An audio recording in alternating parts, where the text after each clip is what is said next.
ভেবেছিল আল্লাহ রাসূল সাল্লাল্লাহু আলাইহি ওয়াসাল্লামকে মেরে ফেলা হবে, এখানে মনে হয় তাদের বিজয় নিশ্চিত হবে। আল্লাহ রাসূল সাল্লাল্লাহু আলাইহি ওয়াসাল্লামের এই যাত্রায় আল্লাহ রাসূল সাল্লাল্লাহু আলাইহি ওয়াসাল্লাম সাহাবীদেরকে মূলত স্বপ্ন দেখাইছে, এমন একটা সমাজের স্বপ্ন দেখাইছে, খুবই কঠিন পরিস্থিতি, কিন্তু আল্লাহ রাসূল সাল্লাল্লাহু আলাইহি ওয়াসাল্লাম স্বপ্ন দেখাইছেন। আমরা আল্লাহ রাসূল সাল্লাল্লাহু আলাইহি ওয়াসাল্লামের ইন্তেকালের সময়টা যদি আমরা চিন্তা করি, যে তার ইন্তেকালের পরে আল্লাহ রাসূল সাল্লাল্লাহু আলাইহি ওয়াসাল্লামের স্ত্রী বলেছেন যে আল্লাহ রাসূল সাল্লাল্লাহু আলাইহি ওয়াসাল্লাম উম্মতের চিন্তায় একটি রাতেও আরামে আসলে ঘুমাইতে পারেন না।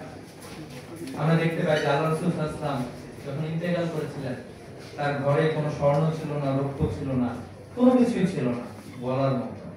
ছিল, পাওয়া গিয়েছিল একটা সাদা কচ্ছপ, ব্যবহারের জন্য একটা অস্ত্র এবং একটা ভূমি ছিল।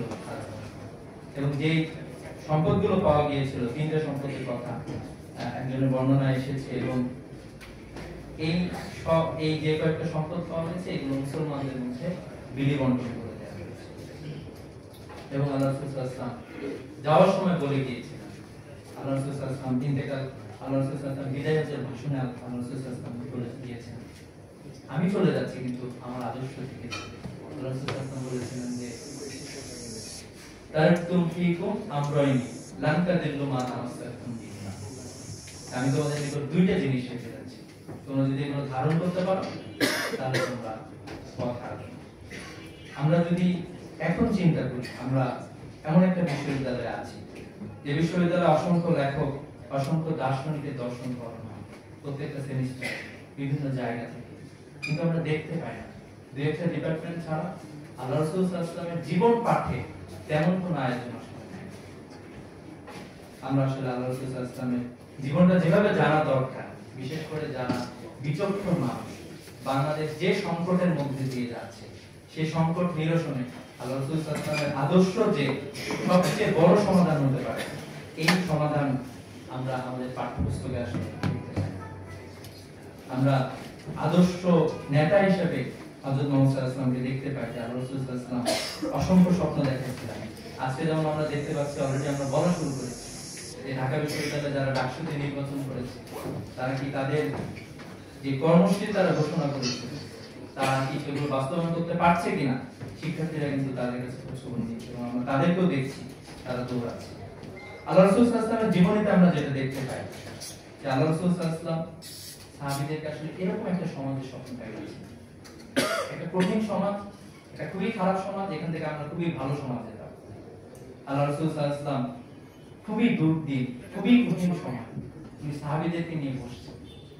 আল্লাহর নবী কিন্তু আমরা আসলে কিভাবে এই সমস্যা সম্পর্ক করব, খন্দকের যুদ্ধ, আহজাবের যুদ্ধ, একটা কঠিন পরিস্থিতি, আল্লাহ রাসূল সাল্লাল্লাহু আলাইহি ওয়াসাল্লাম সাহাবীদের নিয়ে বসলেন। আল্লাহ রাসূল সাল্লাল্লাহু আলাইহি ওয়াসাল্লাম পরামর্শ নিলেন হযরত সালমান ফারিসি রাদিয়াল্লাহু আনহু, এবং আমরা দেখতে পাই যে আল্লাহ রাসূল সাল্লাল্লাহু আলাইহি ওয়াসাল্লাম যখন এরকম একটা কঠিন পরিস্থিতি, অনেক দিন ধরে সাহাবীরা পাথর মাটি খুঁড়তেছেন মদিনাকে রক্ষা করার জন্য, এমন একটা সময় আল্লাহ রাসূল সাল্লাল্লাহু আলাইহি ওয়াসাল্লামের পেটে অনেক ক্ষুধা, বিভিন্ন জায়গায় বর্ণনা এসেছে উনি পেটে পাথর বেঁধেছেন ক্ষুধার জ্বালায়, সাহাবীরাও ক্ষুধার্ত,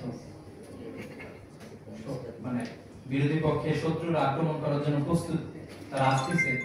এরকম একটা সময় আল্লাহ রাসূল সাল্লাল্লাহু আলাইহি ওয়াসাল্লাম সাহাবীদেরকে স্বপ্ন দেখাচ্ছেন।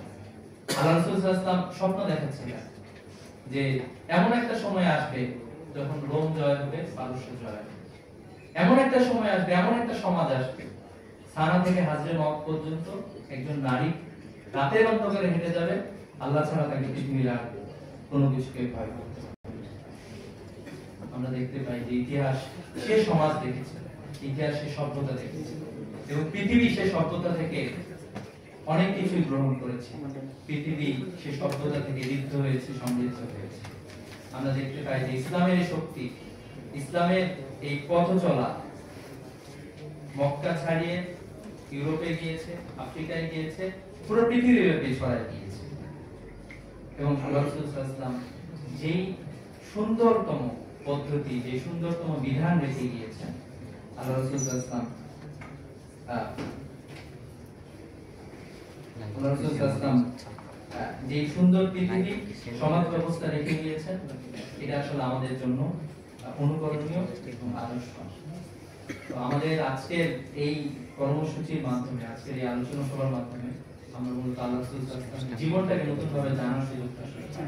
আমি বিশ্বাস করি যে আল্লাহ রাসূল সাল্লাল্লাহু আলাইহি ওয়াসাল্লামের জীবনী জানার সুযোগটুকু শুধুমাত্র একটা মিলাদুন নবী আয়োজনের মাধ্যমে অথবা কিছু প্রোগ্রামের মাধ্যমে সীমাবদ্ধ না রেখে আমাদের জীবনের প্রতিটা পর্যায়ে আল্লাহ রাসূল সাল্লাল্লাহু আলাইহি ওয়াসাল্লামের কি রোলটা ছিল, আল্লাহ রাসূল সাল্লাল্লাহু আলাইহি ওয়াসাল্লামের কি শিক্ষাটা ছিল, এই শিক্ষাকে যদি আমরা ধারণ করতে পারি তাহলে আমরা আমাদের ব্যক্তি জীবন, সমাজ, রাষ্ট্র সহ পৃথিবীতে আমরা একটি নতুন পৃথিবী পাবো, সেই বিশ্বাস আমাদের রয়েছে। তো নতুন পৃথিবীর জন্য আল্লাহ রাসূল সাল্লাল্লাহু আলাইহি ওয়াসাল্লামের আদর্শ গ্রহণ করার জন্য আমি যে আইডিওলজির হই না কেন, এখানে সবাই যে বিভিন্ন আইডিওলজির মানুষজন থাকে, কিন্তু আমি এটা বিশ্বাস করি যে আল্লাহ রাসূল সাল্লাল্লাহু আলাইহি ওয়াসাল্লামকে যারা আল্লাহ রাসূল সাল্লাল্লাহু আলাইহি ওয়াসাল্লামকে আদর্শকে ধারণ করবে, আদর্শটা মানার চেষ্টা করবে, ফলো করার চেষ্টা করবে, তারা আসলে এক্সেলেন্ট কোনো কিছু করতে পারবে। তো এই প্রত্যাশা রেখে আল্লাহ রাসূল সাল্লাল্লাহু আলাইহি ওয়াসাল্লামের জীবন যাতে আমরা ধারণ করতে পারি, আমাদের আল্লাহ রাসূল সাল্লাল্লাহু আলাইহি ওয়াসাল্লামের জীবনের শিক্ষাগুলো যাতে আমরা নিতে পারি, তার আদর্শ দিয়ে আমাদের ব্যক্তি জীবন থেকে সবকিছু যাতে গঠন করতে পারি, এই প্রত্যাশা রেখে শেষ করছি। আসসালামু আলাইকুম ওয়া রাহমাতুল্লাহি ওয়া বারাকাতুহু।